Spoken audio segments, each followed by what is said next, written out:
안녕하십니까. 탄도부동산 김윤성 대표입니다. 오늘은 제가 이렇게 제목에서 봤을 때처럼 베트남에서 상을 당해서 이제 한국을 가는 방법에 대해서 말씀드리려고 합니다. 원래는 제가 이 영상을 지금 찍을까 말까 되게 고민을 많이 했었는데 이거는 제가 볼 때는 이제 교민들한테 굉장히 필요한 부분인 것 같고, 언제든지 이런 일이 누구한테든지 생길 수 있는 일이라고 판단을 해서 영상을 올리는 거예요.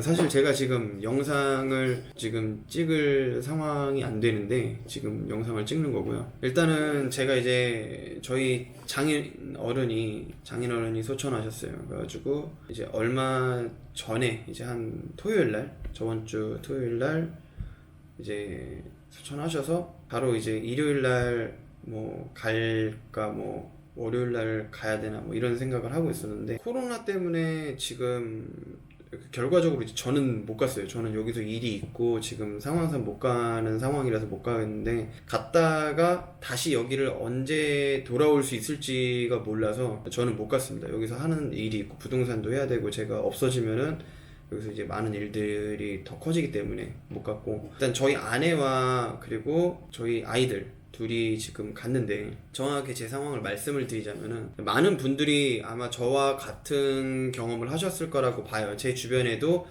제가 이런 일을 당하기 전까지는 제 일이라고 생각을 안 하고 전혀 생각을 안 하고 있었는데, 이제 막상 이렇게 주변에서 이제 저희 가족이 갑자기 돌아가시고 한국을 가야 되는 상황이 됐을 때, 저처럼 베트남 말을 어느 정도 하면서 또 베트남에 오래 살면서 알만한 걸 다 안다고 생각함에도 불구하고 되게 많이 당황스럽더라고요. 제가 어떻게 해야 되는지, 여기서 갑자기 어떻게 가야 되고 아무것도 준비물은 뭐고 아무것도 몰라서 놀라는 상황에서 막 준비를 제가 직접 다 했었습니다. 정말로 제가 단톡에 여기 교민 단톡방이 있는데, 교민 단톡방에다가 갑자기 이렇게 저의 상황을 알리고 새벽에, 교민분들이 새벽에도 연락이 오시더라고요. 너무 감사하게도 그 답변이 다 오셔가지고 제가 일일이 개인적으로 다 감사하다고 말씀을 다 못 드렸는데, 이 자리를 빌어서 너무나도 감사하고요. 일단은 제가 이제 직접 경험해본 바로 정확하게 팩트만 말씀을 드릴게요. 일단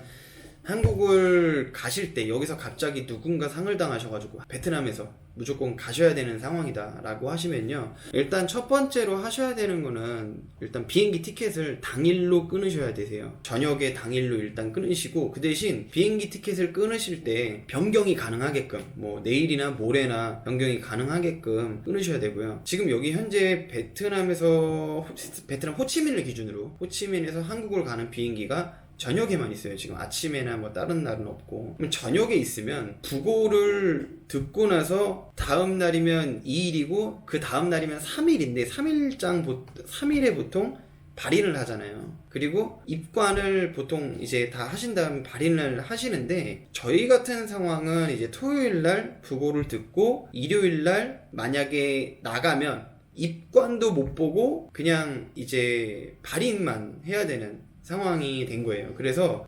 제가 어떻게 해서든지 빨리 보내려고 토요일날, 그러니까 저는 주말을 기준으로 말씀을 드리는 거예요. 평일은 당연히 이거보다 쉬울 거고, 주말을 기준으로 제가 말씀을 드리는 거는, 일단 처음에 비행기 티켓을 끊으세요. 처음에는 무조건 비행기 티켓을 끊으시고, 두 번째로는 바로 아침에 부고 소식을 듣자마자 바로 PCR 검사를 하세요. PCR 검사는 근처에 국제병원, 큰 국제병원들이 있는데, 저는 AIH라는 국제병원, 아메리칸 인터내셔널 하스피털이라는 국제병원에서, 거기서 한국인 매니저 같은 분, 한국인 수녀분이 계세요. 그분이 도와주셔가지고 굉장히 빨리 나왔어요. 저녁에 바로 나왔습니다. 그래서 저 같은 경우에는 새벽에 부고를 듣고 아침에 아내와 자녀들 PCR 검사를 하고, 그리고 저녁에 나왔어요. 근데 이제 PCR 검사를 할 때 6살 미만은 된다, 안 해도 된다, 해도 된다, 이런 얘기들이 되게 많더라고요. 근데 제가 직접 해본 경험으로는 저희 아이들이 첫째가 7살이고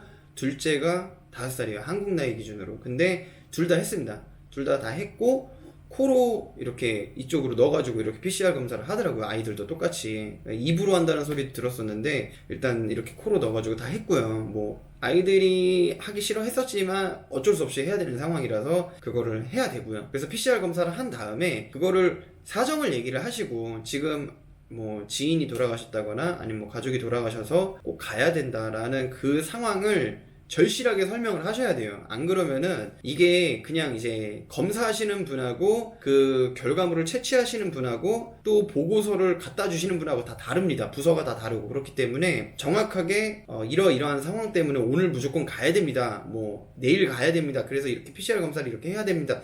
이런 상황 설명을 하시면 그쪽에서도 어느 정도 빨리 하셔가지고 결과물이 나올 수가 있어요. 참고로 저는 아침 8시 반에 PCR 검사를 해서 저녁 6시 45분에 나왔습니다. 그래서 미리 병원에 가서 기다렸고 받았습니다. 그리고 PCR 검사지는 총 뭐 한 장이 필요하다, 두 장이 필요하다 얘기하시는 분들이 계시는데 2장을 가져가시면 되세요. 혹시 몰라서 제가 여쭤보니까 공항에서 창구마다 티켓팅할 때 PCR 검사를 가져가는 창구가 있다고 하더라고요. 항공사가 어딘지는 모르겠지만 근데 저는 대한항공을 타고 갔었을 때 그런 요구사항은 없었습니다. 그래서 일단은 PCR 검사지를 2장을 다 가지고 가셨다가 혹시라도 누군가 제출해달라고 하면 제출하시면 되고요. 자, 두 번째로는 뭐냐면 그 부고를 당하신 분의 그 고인의 사망 진단서가 필요합니다. 원본이나 그런 게 아니고요. 그냥 사진만 찍어가지고 카카오톡이나 이메일로 받으셔가지고 가지고 계시면 되세요. 그 사망 진단서가 있어야지만 격리 면제라는 혜택을 받을 수가 있습니다. 그래서 저희 아내 같은 경우에는 여기서 이제 영사관에서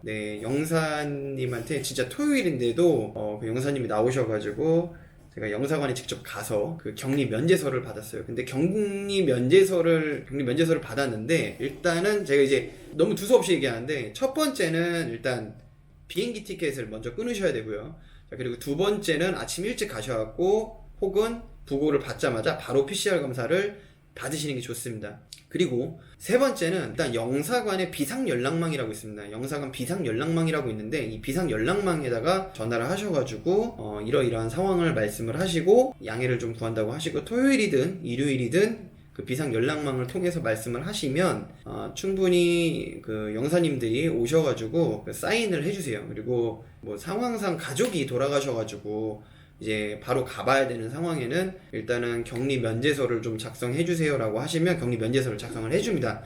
근데 여기서 중요한 건 뭐냐면 격리 면제서를 작성하실 때 필요한 준비물들이 있어요. 일단 첫 번째 가족관계증명서, 그리고 두 번째 사망진단서, 그리고 세 번째 PCR 검사서, 결과서가 있어야 돼요. PCR 결과. 네, 그리고 비행기 티켓. 이 네 개가 모두 있어야지만 사인을 해주세요. 근데 저 같은 경우에는 PCR 검사를 검사할 때부터 당일 저녁에 나옵니다라는 답변을 받고 영사님을 뵀었어요. 그래서 영사님이 처음에는 PCR 검사가 없으면 안 된다고 했는데 일단 PCR 검사가 없었을 경우에 영사님께서 그 사인을 해줬다가 PCR 검사가 안 나오면은 다음날 다시 가든지 다시 영사님한테 또 사인을 받고 또 격리 면제서를 받으셔야 돼요. 그렇기 때문에 PCR 검사지가 있는 상태에서 영사님을 만나시는 것을 추천을 드리고요. 만약에라도 PCR 검사가 없는 상황에서 격리 면제서를 받으시려면 최소한 사망진단서하고 가족관계 증명서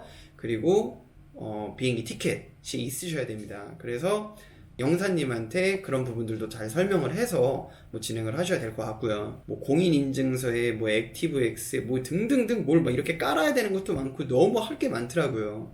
특히나 뭐 한국 핸드폰이 안 되거나 뭐 주민등록증이 없거나 그러면은 모든 게 불편하고, 일단은 뭐 공인인증서라는 게 있어야지만 가족관계 증명서를 뽑을 수 있고요. 그게 가족관계 증명서를 영사관에서 뭐 신청을 해갖고 뽑게 되면 시간이 오래 걸려요. 그렇기 때문에 여기서 공인인증서로 인터넷으로 그 구글에다가 가족관계 증명서 출력이라고 딱 치시면 그 대법원 사이트가 나옵니다. 전자가족관계 등록 시스템이라는 사이트가 있어요.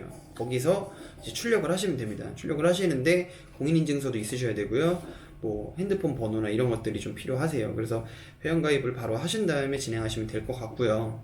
한국에 가셔서 격리 면제를 한 다음에 들어가시는 거잖아요. 그렇기 때문에 한국에서도 또 한 번의 PCR 검사를 합니다. 공항에서. 한 소요 시간은 약 6시간에서 한 8시간 사이 정도가 소요가 되고요. 저희 아이하고 그리고 아내하고 같이 가갖고 그 공항에서 약 6시간에서 8시간 정도를 기다렸어요. 격리 면제에서는 지금 원본 하나하고 그리고 복사본 2장을 받아요, 영사관에서. 그러면 그것을 갖고 있다가 원본은 제출하시는 게 아니에요. 원본은 절대 제출하시는 게 아니고 어디를 가든 복사본으로 제출을 하시면 됩니다. 사본으로 그렇게 제출하시면 되고요. 예, 그리고 베트남에서 한국을 들어가실 때 길에서 많은 경찰들이 있어요, 지금은. 그래서 저도 지금 상황에서 아예 밖에 나가지를 못하는데 골목골목마다 혹은 큰 대로변마다 경찰들이 검사를 해요. 그 검사를 할 때도 일단 저 같은 경우에는 아침에 택시를 대절했어요. 택시를 하나를 대절을 해서 전체적으로 6시 이후에도 공항을 갔습니다. 지금 여기 베트남이라는 나라가 6시 이후에 통행금지잖아요. 근데 공항에 가시는 거 혹은 PCR 검사지를 받으러 가시는 거 혹은 뭐 영사관을 가시는 거, 이거는 예외적으로 가실 수가 있으십니다. 그래서 잘 모르시는 분들이 있으셔서 말씀을 드리는데, 공항만 택시로 이동을 하시지 마시고요. 아침에 택시를 예약을 하시고 그 택시 기사를 쭉 같이 모든 일정을 같이 함께하는 조건으로 해가지고 진행을 하시면 되세요. 저 같은 경우에는 실제로 택시 비용은 다 합해가지고 아침부터 저녁까지 다 하니까 한 70에서 100만 동 정도가 나왔는데, 저는 뭐 다 합해가지고 약 150만 동 정도를 줬어요. 아침부터 저녁까지 너무 고생을 하는 부분이라서 그렇게 진행을 했고요. 저 같은 경우에는 이제 아침에 루트가 처음에 PCR 검사를 가서 PCR 검사를 받고 집에 와서 사망진단서나 가족관계증명서, 비행기 티켓 등등을 다 출력을 했어요. 출력을 하고 그 다음에 영사관에 가서 영사님을 만나러 갔고요. 영사님 만난 다음에 격리 면제서 받고 나서 이제 다시 집에 와가지고 짐 챙기고 그 다음에 PCR 검사 이렇게 받아가지고 바로 공항으로 갔습니다. 그래서 공항으로 가서 일단 여권을 들고 있으면 공항 내부까지도 들어가실 수가 있으세요. 저도 여권을 들고 뭐 직접 가지를 못하니까 이제 배웅까지만 하는데 공항 안까지 들어가서 티켓팅까지 하고 안에 그 검사하는 데까지는 이제 못 들어가니까 이제 이미그레이션 그 넘어가는 고기까지만 있다가 이제 잘 배웅을 하고 왔고요. 말씀을 마무리 짓자면, 당일날 부고를 받아서 당일날 가시는 게 굉장히 큰 게, 입관도 볼 수가 있고 화장도 같이 할 수가 있기 때문에 꼭 당일날 가시는 걸 일단 추천을 드려요. 하루라도 지나게 되면 입관도 못 보고 굉장히 많은 후회를 하실 수가 있기 때문에 최대한 빨리 준비를 하셔서 가는 것을 추천을 드리고요. 이렇게 누군가한테 많은 도움을 받을 거라고 사실 생각을 해본 적이 없어요. 제가 베트남말을 하니까 제가 남한테 도움을 주면 좋지 제가 받는 경우는 거의 없다고 생각을 했었거든요, 사실. 근데 이번 계기로 제가 이 방송을 보시는 모든 분들에게 말씀을 드리자면은, 혹시라도 새벽에라도 언제든지 괜찮지만 새벽에라도 이런 상황들, 이런 급박한 상황들이 있으시면은 다른 분들을 물론 지인을 찾으셔도 되겠지만 저한테 전화를 해주시면은 제가 최대한 뭐 베트남 통역이나 이런 것들도 도와드릴 수 있어요. 그러니까 정말 긴급한 상황, 진짜 이거는 뭐 아무도 생각 안 난다 그러시면 그냥 119 부르듯이 저한테 전화하시면 제가 뭐 최대한 도와줄 수 있는 내에서는 최대한으로 저도 도움을 드리고 그렇게 하도록 하겠습니다. 다시 한번 이번에 제가 이런 일을 당했을 때 도와주신 분들한테 너무 감사하고요. 앞으로도 최선을 다하는 단두부동산 김유성 대표가 되겠습니다. 감사합니다.